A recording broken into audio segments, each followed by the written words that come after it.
AITA for snapping at my mother when she asked when I would finally kick out my daughter? Hi, I am fairly new to using Reddit, but I have lurked on some subreddits before, including this one. Anyway, on to my problem.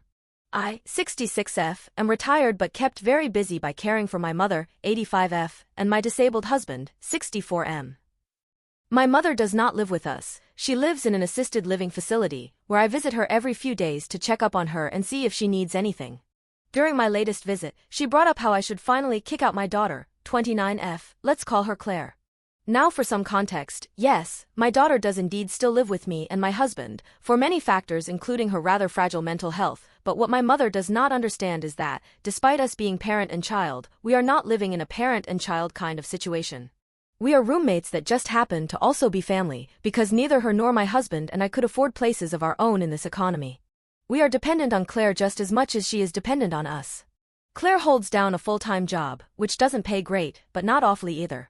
She pays her fair share in rent, utilities, and groceries, does her fair share of chores and sometimes even takes over some of my chores when she feels that I need a break. I cook on weekdays when Claire has to work, but Claire has weekends off so she takes over cooking duties then. She has a savings account for emergencies, she pays for the family Netflix account, and even spends some of the fun money she has left over every month, which isn't much, on little treats for my husband and me, no matter how often I ask her not to waste what little money she has to enjoy life on us. So with all of that as background, my mother's comments made me pretty angry, because Claire does so much to not be a burden to my husband and me, despite me telling her that I love her and could never see her as a burden. I also fear my mother may have planted that thought in her head when I wasn't around. Meanwhile, all my mother seems to do is demand, demand, demand. She has nurses at her disposal in that assisted living facility, and people who do grocery runs for her. But she never uses these services and demands that I do everything for her instead. She demands all of my time, energy, and attention. I suspect she may want to push me to kick Claire out so she could move in with my husband and force me to be her full-time caretaker. I was already having a shitty day, so I just snapped and told her that Claire's living situation is none of her damn business. She started crying and asked why I would yell at her for just being concerned. So Reddit, AITA for snapping at my mother? Edit. My husband isn't Claire's father. I would even hesitate calling him her stepfather. I met him when she was 23 and married him when she was 26, so he came into her life a bit late to be a paternal figure.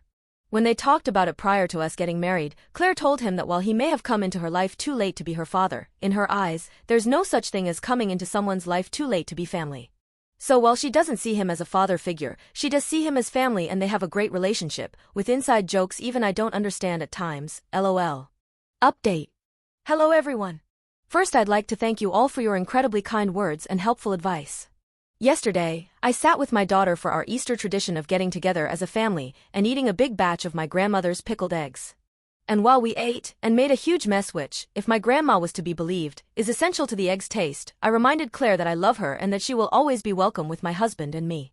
She seemed a bit confused by it suddenly coming up, but thanked me and told me she loved me too. When I asked if she had spoken to her grandmother lately, she said no, she hadn't spoken to my mother since my birthday. Today, I drove to visit my mother again and have a talk about what happened, and it went surprisingly well. I started out by apologizing for snapping at her like that.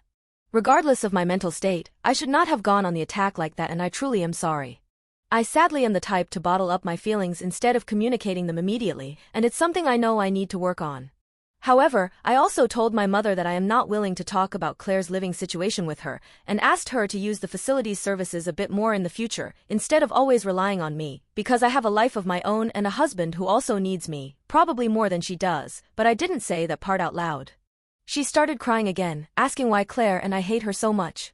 She talked about how Claire never calls and only seems to acknowledge her existence when she absolutely has to, and has now also turned me against her. She asked if I was really so sure that Claire wouldn't eventually start ignoring me the way she is ignoring her. I was getting very impatient with her again, but I was prepared for it this time, and managed to stay calm and ask her to think back to her interactions with Claire over the past 5 years, and the many moments of her being rude or downright cruel to Claire. I even named some specific instances Claire has told me about, and to put herself in Claire's shoes. Would you want to spend any time with someone who treated her like that? I felt ridiculous talking to my 85-year-old mother like she is a 5-year-old child. But when I told her that we love her, but at times, we do not feel particularly loved by her, it seemed to actually get through to her. She stopped crying and told me that she didn't realize that her comments hurt my daughter so badly.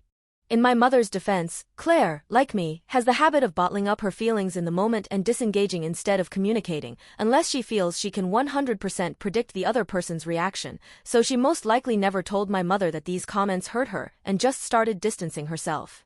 My mother promised to use the facility's services more and in turn asked me if we could go out and do something fun every now and then. Her definition of fun is usually going to the casino, with a very strictly enforced budget, so we'll see about that. It doesn't sound terrible for some mother-daughter bonding time. I'm not sure how things will develop now, but I am hopeful. I will tell Claire what her grandmother and I talked about today, and see if she's maybe willing to give her the chance to make amends. I won't push her, though. Thank you again for all the helpful advice and encouragement.